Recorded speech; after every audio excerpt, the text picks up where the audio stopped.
So honestly, I thought this episode was better than the premiere, but I kind of thought this season would go that way. Like, I think it'll just build and get better as the episodes go on.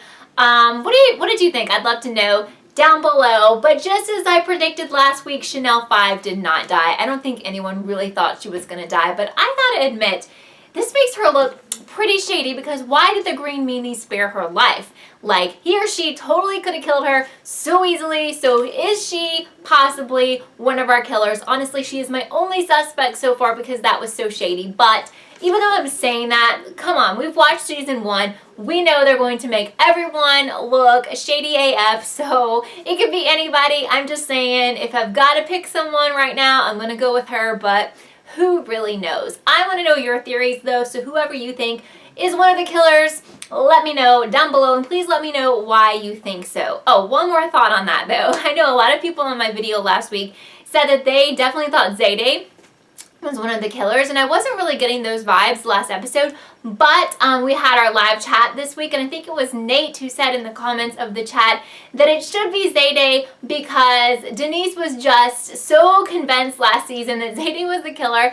And come on guys, how funny would that be if she finally ends up being the killer this season after Denise was just convinced that it was her and everyone thought she was crazy. So I would absolutely love for it to be Zayday because I think that would just be so funny. Let me know what you think down below. So if you were a fan of Nip Tuck, and I think I've talked about this before, that might have been like Ryan Murphy's first show, and I was obsessed. Even though I did not start watching when it was live, like I binged it later, and it was such an incredible show. So if you're ever bored and you're like, I need a new show, please watch that because I loved it so much, although the last season sucked so bad. And I'm just gonna tell you, spoiler alert, that the finale of this series was pretty freaking terrible. But anyway, it's worth it just to watch the first, few seasons. But anyway, I'm getting so many Nip Tuck vibes from this season because they would always introduce a new patient and kind of tell their story throughout the entire episode. And that's exactly what's happening with this show. But my only critique of that is that the last 2 episodes, we've introduced one of these patients and they have been killed off at the end. And to me, that's way too predictable. So I'm hoping that every episode does not end with the brand new character dying. I mean, I guess it was easier last season because we were introduced to all the new people at first. So there were lots of people to pick from as far as, who's going to die in that episode. But it's just way too crazy predictable when we have one brand new person and they die. Of course, we were introduced to Chad's friend. Is he going to die next week? I don't know. We need to talk about Chad. He's looking hotter than ever. So glad he is back. And after watching this week's episode, I'm certain that the show definitely has to have Denise and Chad in it to be amazing. Like, those 2 are my favorite characters. Thumbs up if you agree. I think they're hilarious and they really make the show amazing, even though they're technically not main characters, okay? But I love how Denise is way more obsessed with Quantico than I am, because I used to love it and now I don't like it at all. But she's obsessed with Quantico and she cracks me up with that. That is so funny.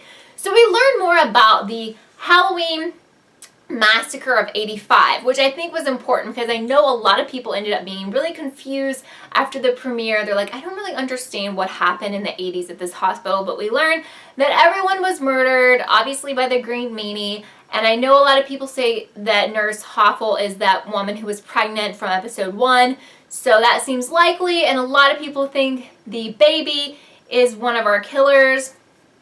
It is interesting how we had kind of the same theme last season. I don't think it definitely means that the baby is the killer, but I think we probably know the baby. To me, it's looking like Cassidy is one of the suspects for being the baby. I'm not saying he's a killer, but even though he is quite younger than he should be, Taylor is anyway, he could be trying to play, he's playing an older role because the baby should be about 31. But I'm curious to see what you think about the baby storyline and how all of that will play out. So the green meanie attacks the dean, which is funny to me because it seems that the dean is way stronger than the green meanie. So what does that mean? What are your thoughts on that? Let me know down below. What was really funny is that, like, she gets interrupted and the green meanie's able to get away, and she kind of, is making fun of horror movies and horror shows. Like, don't interrupt me because this person has time to escape, like, and they got in the elevator and everything. And I just love the comedy in this show, and that's what makes it so good for me. And honestly, if we didn't have the comedy element, I would probably think it was kind of boring, just to be completely honest. I'd be like, but that's like the main,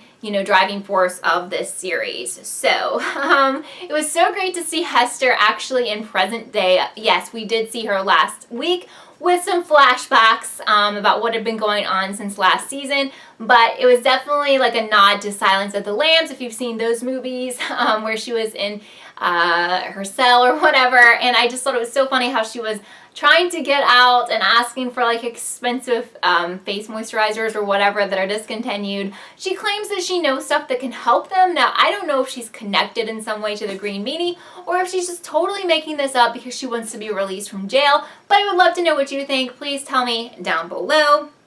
So, the Wart guy, I actually really liked Tyler in this episode. I was really pulling for him, but I had a really bad feeling he was going to end up like Harry Mary and not survive throughout this episode. I thought it was really cute how Chanel 5 fell for him, and I was so excited to see him without all the warts. But of course, we know that did not happen. We also learned more about the crazy hand that Cassidy has, aka... his name is not Cassidy. John Stamos' character is Brock. I'm sorry. Dr. Brock has the crazy hand, and I guess a lot of people were thinking he could possibly be one of the killers because his hand was like doing things that he didn't want it to do. Yeah, possibly. I think that's a little too easy. But it turns out that Chad did some digging and found out that he has a serial killer's hand, which is pretty funny. I love the rivalry for Chanel 1 between Brock and Chad. That's just so funny to me. And all the shade that Chad throws at Brock is just really, really funny. And how is this guy? He's real life, I think he's in his early 50s. John Stamos, and Chad was trying to say he was 60, but dude does not look 50 either. He looks amazing. How does he do it? I really don't know. So anyway, just when Tyler thought he was going to go for his operation to get his warts removed, the Green Meanie was there to kill him, I guess, with the lasers, which was very sad because I wanted to see more of him, but I also knew that probably wasn't going to happen, and I just hope they don't do the very same thing next time this show returns, which is not going to be on next week in case you missed that. It will be back the following week. And just to let you know what I'm going to be doing with this show, I plan on doing my live chats every Wednesday. Info is down below. Hope you can make it if you haven't made it yet. And I'll always have my recap videos going live on Thursdays. As far as being live during the actual show, since I have so many different shows going on, this fall season, I plan on being live again for the finale and maybe a couple episodes before the finale, but I'm not going to be able to be live every single week, so I apologize for that, but I will be live for the other two shows I cover. All that info is on Twitter. If you follow me on Twitter, then you'll keep up to date about what shows next when I'm live, when it's a live chat, because it's kind of confusing. So for me, I even have to think like, what is today? What am I doing today? But anyway, so if you are just now seeing me or if you've been watching me and you haven't subscribed, I really appreciate it if you would subscribe to Kelly TV and give this video a thumbs up. I love my Kelly TV family, so I hope you'll become part of it today. So thank you so much for watching. I will see you very soon, probably tonight or tomorrow with a new video because I have a lot of stuff coming. So see you soon. Bye guys.